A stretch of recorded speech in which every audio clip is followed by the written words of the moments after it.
I've noticed something about those numpties at Just Stop Oil, who are predominantly middle class and seemingly on a permanent gap year. They're not just bonkers and deluded, they are smug.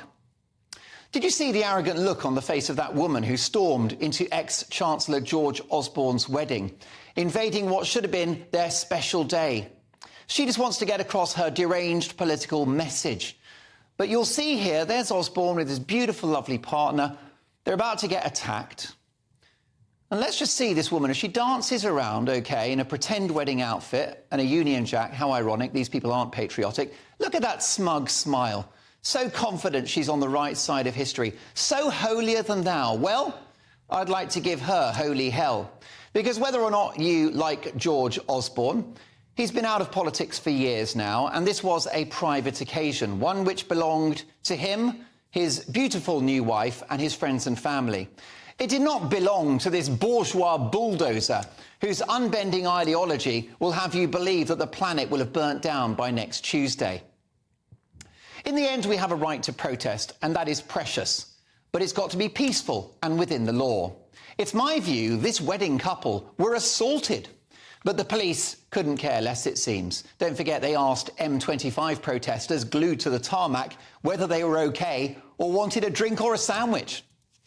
As well as a right to peaceful protest, we also have this old thing called democracy, in which you can express your views through the ballot box. And I'm assuming if you support Just Stop Oil, you can vote Green. But in fact, why don't Just Stop Oil themselves run candidates at the next election? Well, they won't, because if they did, they'd find out pretty quickly that they have precious little public support. Just Stop Oil isn't a movement or a policy platform. It's a religion. It's a cult populated by a bunch of cults. So certain they have right on their side, they're happy to disrupt a marital union, which has been ruined forever. How dare they take that away from this newlywed couple? Following a public backlash, they've said, oh no, we were not responsible for this attack. But they proudly put the video on their Twitter feed yesterday and have not condemned the actions. That tells you everything you need to know. These thugs are dangerous. They're happy to disrupt sporting occasions, which threatens the safety of the participants and the crowds involved. And they're happy to interrupt tournaments to which many hard-working Brits have saved up for a long time to enjoy. They're happy to cause criminal damage, and they're happy to glue themselves to the motorway, risking injury and death to others due to potential car accidents and stopping ambulances getting dangerously ill people to hospital. Well, they don't care, because they have right on their side. When you're convinced you occupy the moral high ground with an emotional rather than practical worldview, the ends always justify the means. There is no greater tyranny than the zealous work of the righteous.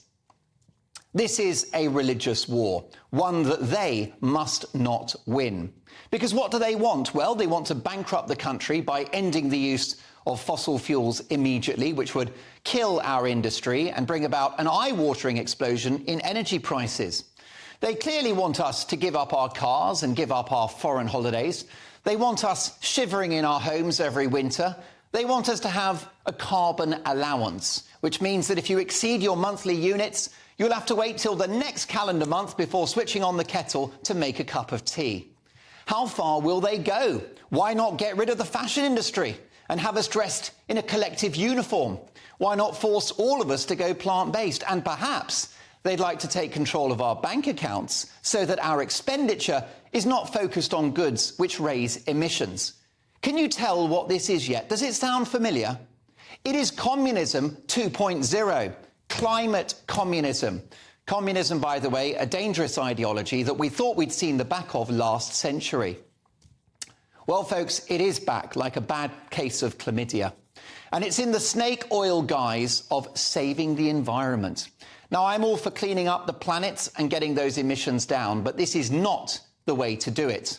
And I've got to say, the optics of these guerrilla attacks are very dangerous. The actions of Just Stop Oil will no doubt provide inspiration to evil terrorist groups like ISIS, who may think, yeah, that's a good idea, I'll have a piece of that.